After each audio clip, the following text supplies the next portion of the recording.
Moi szanowani, witajcie. Przed Wami dzisiaj Morbidelli MBP T1002 VX.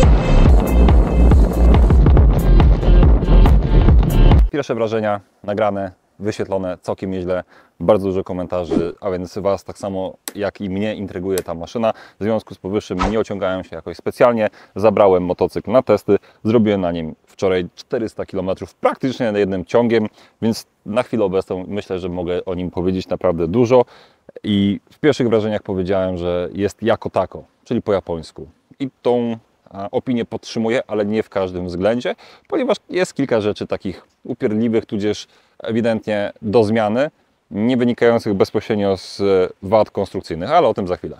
I jak zwykle najważniejszy jest oczywiście on, V2 o pojemności niespełna 1 litra i mocy 88 koni. Przyznam szczerze, liczyłem na więcej. Liczyłem na to, że będzie on miał te 100 koni, które było zakładane wcześniej przez importera, bo tutaj muszę dodać, to nie jest nowa maszyna.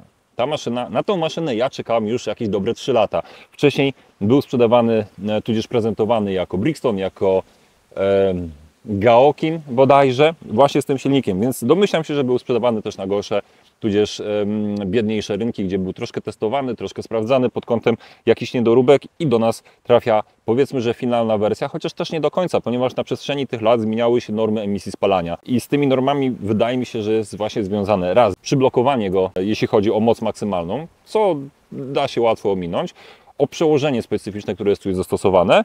Niemniej jednak silniczek pracuje mięciutko, jak stara Japonia. Bardzo ładnie brzmi, nie ma żadnego klekotania, oddaje moc bardzo równiutko.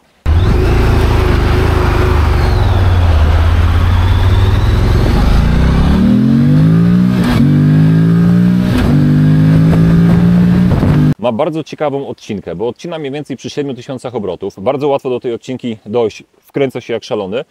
Natomiast ta odcinka jest taka gładka, że mam wrażenie, że to jest właśnie tak sztuczna blokada tych obrotów. On by się kręcił wyżej, natomiast jest między innymi na obrotach przyblokowany. I to jest jedna wada. Przełożenie.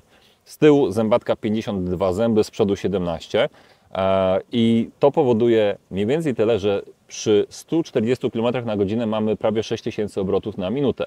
To czyni go motocyklem konkurencyjnym do mojego Vodge'a 650, który ma, przypomnę, nieco ponad 50 koni, więc troszkę kiepsko. Ale z jakiego powodu jest to zrobione? Przypuszczam, że z uwagi na jakieś głupie normy Euro 5+, które podobnie jak na przykład Harley już od dłuższego czasu są blokowane do 180 km na godzinę i on też się nie rozpędza powyżej 180, już dotyka odcinki, mimo tego, że w katalogach wszelkich była podana prędkość ponad 200. Jego konkurencja jeździ ponad 200. Czy jest nam potrzebna taka prędkość? Oczywiście, że nie. Czy potrzebne nam są niższe obroty przy prędkości autostradowej 140? Oczywiście, że tak. Z drugiej strony prędkość autostradowa 140 u nas. Mamy tempomat. Bardzo fajny tempomat, prosto sterowany, mamy przycisk. W momencie, gdy włączamy tempomat, zmienia się nawet podświetlanie przycisków w nocy, co też bardzo fajnie tutaj działa i jest takim bardzo fajnym plusem, ale tempomat działa do 125 km na godzinę. 127 tak naprawdę możemy ustawić limit, ale przy 125 możemy go włączyć. Powyżej tej prędkości musimy utrzymywać prędkość ręcznie. Czemu tak? Nie wiem. Są to takie delikatne, upierdliwe kroczki, które przeszkadzają troszkę użytkowaniu tego motocykla. I o ile silnik bardzo fajnie pracuje, nie znalazłem tak w ogóle, z czego to jest skopiowane, bo nie przypomina ani Hondy, ani Yamahy, ani Suzuki, nawet tych starszych modeli. Jest to ich jakiś twór, być może opierający się o stare konstrukcje japońskie, ale jest to bardziej ich twór, który naprawdę wyszedł im, jeśli chodzi o oddawanie mocy. Natomiast jestem na 99% pewien, że jedna rzecz to mapa, jest wykastrowana przez normy emisji spalania, a druga rzecz to te przełożenie, które jest absolutnie bezsensowne przy motocyklu, który jest Grand Tourerem. Zresztą nawet ta nazwa T1002 sugeruje, że to jest Tourer 1002, a nie motocykl adventurowy, jak niektórzy myśleli, że będzie. Znaczy adventurowy, nadający się do jazdy w terenie. Przejdźmy do tego. No więc tak, pierwsza podstawowa rzecz. Mamy tutaj do czynienia z motocyklem o masie 250 kg plus płyny, czyli 268 i to troszkę go dyskwalifikuje dla większości użytkowników, jeśli chodzi o jazdę stricte terenową. Natomiast paradoksalnie on tam się całkiem nieźle sprawuje. Mamy tryb offroad, który wyłącza nam ABS na przód i na tył, odblokowuje nam pełny potencjał silnika i jest całkiem fajna na nim zabawa. Zawieszenia o skokach 160 mm, od kajaby, regulowane.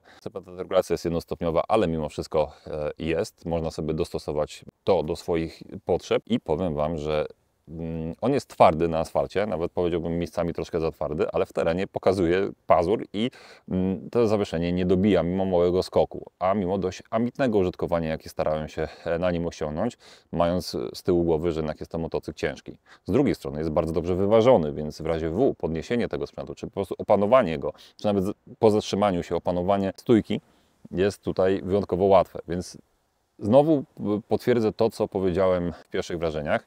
Jest to motocykl bardzo dobrze przemyślany, bardzo dobrze wykonany, z kilkoma niuansami, które trzeba będzie brać pod uwagę. Autostrada, jeśli zmienimy oczywiście tą zębatkę cholerną, bo nie wiem, kto to na to wpadł, dlaczego to tak do nas dotarło. Natomiast całkiem fajnie sobie radzi na po prostu w aspektach Grand Tourera. Wyjeżdżacie za granicę, Bałkany, Włochy, nie wiem, Hiszpania, nie ma problemu. Po autostradzie będzie tym naprawdę bardzo przyjemnie jechać, jest zapas mocy, jest czym przyspieszać, jest czym odwijać, można spokojnie zapakować kierowcę, pasażera i całkiem sporą ilość bagażu i to jest ok. Na bocznych drogach jak najbardziej tak. Do takiego turystycznego jeżdżenia spoko. Słyszałem już porównania, na przykład to czy Kowe 800. To tak jakby porównywać Tenerę do Wistroma 1050. To można porównać do Wistroma 50. Jest szalenie podobnym charakterem i geometrią i wszystkim. I prowadzi się podobnie jak Wistrom. Także wiadomo, na kim się sugerowali. Motocykl jest bardzo spoko wyposażony i co najważniejsze są to podzespoły znanych marek. I tym sposobem układ hamulcowy, który działa naprawdę wyjątkowo dobrze. I o ile z przodu J1, czy jak to tam się zwie, dwie tarcze, czterotłoczkowe radialne zaciski hamują genialnie i można byłoby się tego spodziewać, to troszkę inaczej niż jego chińska, nie tylko chińska konkurencja, tylny hamulec jest równie skuteczny, mimo włączonego ABS-u. Co nieczęsto się zdarza, bo mimo układów ABS właśnie też od Boscha są wysterowane tak, że ten hamulec jest takim bardziej spowalniaczem. Jak wyłączycie ABS, no to jest brzytwa, ale z ABS-em on jakoś tak mało skutecznie hamuje. Tu działa to tak właśnie znowu, jako tako, czyli po japońsku. Podobne wrażenia miałem, nie wiem, z Hondą NX-em 500.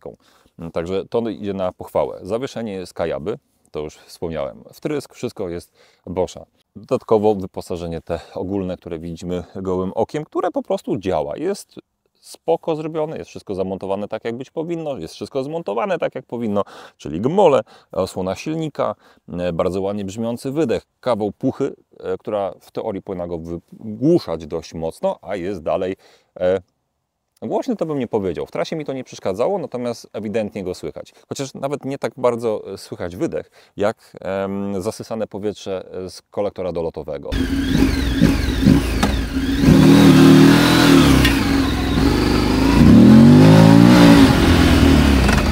Dobra, to przejdźmy teraz do centrum zarządzania całym tym zamieszaniem. Bardzo ładna grafika. Ogólnie jakość tego wyświetlacza jest na wysokim poziomie, co właśnie pokazuje te logo startowe, znaczy animacja startowa. Później grafika jest taka se. Po prostu da się z tym żyć, nie ma tutaj nic rażącego, nie ma jakichś takich dziwnych rzeczy, jak na przykład w QJ-ach występowały.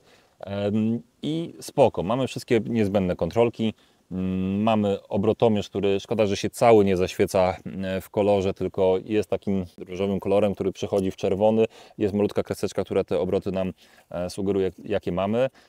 Zbyt mało widoczne w dzień, albo mogłoby być bardziej widoczne, po prostu można byłoby to lepiej zrobić, ale reszta jest spoko. Mamy mało przycisków, co jest pierwszy raz chyba to stwierdzę, troszkę za mało wręcz, ale z drugiej strony tutaj nie ma czego obsługiwać na tym wyświetlaczu. Mamy jeden przycisk do informacji, czyli ciśnienie w kołach, mamy średnie spalanie, zasięg i w zasadzie informacje o tym, czy są jakieś błędy komputera wysypane. No jest też chwilowe spalanie tutaj w środku na obrotomierzu.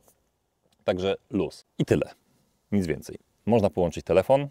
Co to robi, nie wiem. Mamy tutaj na pokładzie system GPS z kartą SIM wbudowaną i abonamentem na cały świat, jak się domyślam, gdzie możemy sobie dowolnie sprawdzać położenie tego motocykla, spalanie, prędkości, drogi itd., itd. Domyślam się tylko, że jeszcze nie zostało to uruchomione na Europę. Prawdopodobnie, albo po prostu nie wiemy, jak tego odpalić. Może teraz, jak wrócę, będą już chłopaki coś więcej wiedzieli i wtedy dogram to do filmu. Natomiast nie widzę tutaj żadnej opcji, żeby sparować jakiegoś Carbitrida albo inną tego typu aplikację, żeby wykorzystać ten ekran do czegoś więcej niż tylko wyświetlania podstawowych danych. No fajnie, że mamy całkiem sporą godzinę, fajnie, że mamy termometr, który całkiem nieźle działa i wczoraj przy 5 stopniach pokazywał realne 5 stopni. Spalanie, to spalanie to jest, przez te przełożenia, które tutaj są zastosowane, spalanie wyszło mi, no autostradowo to nawet bliżej 8 litrów. Jak jeździłem takim mieszanym trybem, spadłem do 7,1. Także przypuszczam, że jakby jechać tak, jak nam tempomat pozwala, czyli te 125 na godzinę, no to wtedy można byłoby gdzieś tam w granicach 6 litrów oscylować, ale to takie moje gdybanie. Silniczek zachęca do wkręcania go w obroty, więc nie będzie to takie do końca proste. Co jeszcze? Mamy tryby jazdy, są one 4, pod jednym przyciskiem dostępne. Tutaj przyciski od tempomatu łączą nam się, tudzież powielają nam się z obsługą tutaj tego komputerka pokładowego. Mamy tryb standard, sport i rainy. Bardzo duże rozbieżności są między nimi. Sport jest faktycznie taki zero-jedynkowy, czuć wtedy ten pełny potencjał motocykla i to, że on jest taki nastawiony zawsze na atak. W standardzie jeździłem większość czasu, bo wystarczało mi to i tak był wyjątkowo dynamiczny. Rainy go kastruje faktycznie tak, żeby na mokrej nawierzchni czuć się pewniej. No i jest jeszcze czwarty offroad, który bez wyłączenia ABS-u nie będzie działał. ABS niestety wyłącza na 2 koła. Ma to swoje plusy, ma to swoje minusy. Zakładam, że na litra i tak będą siadali raczej bardziej doświadczeni albo już ludzie, którzy mają jakieś doświadczenie z motocyklami, więc może nie będzie im to przeszkadzało najzwyczajniej w świecie, chociaż przy takiej masie jednak wolałbym ten ABS mieć z przodu włączony cały czas, a tylko na tył odłączany. Co jest jeszcze dziwne, mamy wyłącznik świateł i podświetlenia tutaj tych przełączników, bo one są bardzo ładnie podświetlane. Tutaj mamy nawet podgrzewane siedzenie i manetki 3-stopniowo, to też jest podświetlane, bardzo ładnie to wszystko w nocy widać. No jest tak fajnie, kompletnie to zrobione, ale tempomat, nie wiem, o co tutaj chodzi, po włączeniu go od razu jest zielona kontrolka i nie wiem, czy jest włączony, czy wyłączony. Jak potwierdzę prędkość, ta prędkość mi się nigdzie nie wyświetla, a przynajmniej nie znalazłem tego. Więc nie wiem do końca, jaką aktualnie zdążył zapiąć, a wyjątkowo jakoś ciężko było mi się dogadać z tym. Musiałem 2 razy kliknąć, to żeby on to załapał. Z drugiej strony pozwala go zapiąć tylko do 125 km na godzinę, powyżej dopiero na żółto zaczyna mrygać i później powyżej 130 już tylko na żółto się świeci. W mojej opinii, gdy nie działa, powinien być żółty, gdy działa, jest zielony. Podświetlenie manetek to jedno, ale możemy też włączyć światła mijania, bo standardowo świecą się tylko te paski LEDowe, czyli w teorii światła do jazdy dziennej. Szyba regulowana, jest git i to w miarę łatwo, płynnie to wchodzi, bez większego problemu. Te zapięcia są w końcu aluminiowe, to mi się podoba, są wykonane solidnie. Lusterka ja bym zmienił, bo nie są świetne, to mi się zawsze przystawiało jakimś cudem, nawet nie wiem, bo nie dotykałem go. Bardzo wygodna kanapa. No właśnie, pozycja za kierownicą dla dwumetrowca.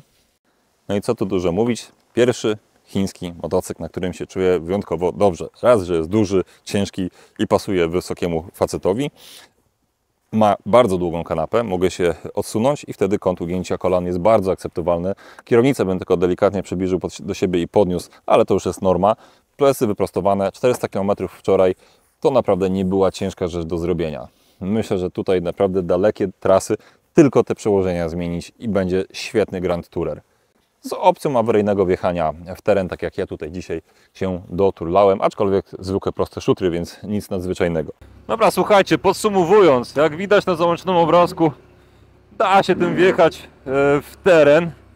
Może nie do końca jakiś tam specjalnie wymagający, no bo jednak masy nie oszukasz i będzie ciężko tym się poruszać, ale te koła, te zawieszenie, ten silnik dają ewidentnie możliwości, ale co tutaj dużo mówić, ten motocykl zdecydowanie lepiej spisuje się w takich warunkach,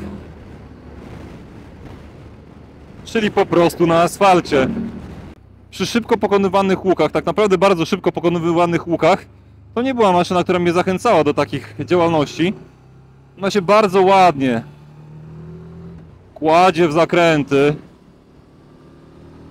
i daje pewną satysfakcję z jazdy po winklach.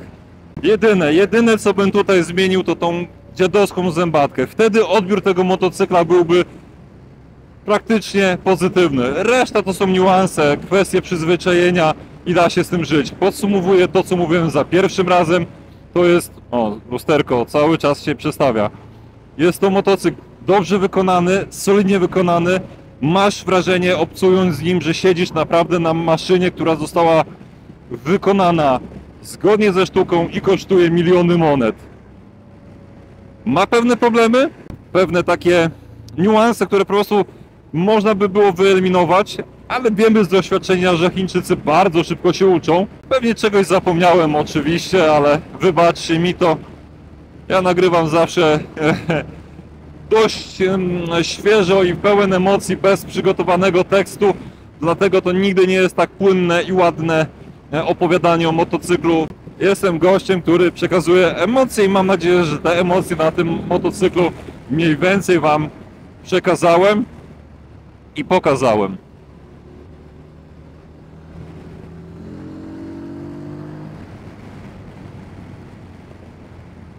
Spoko.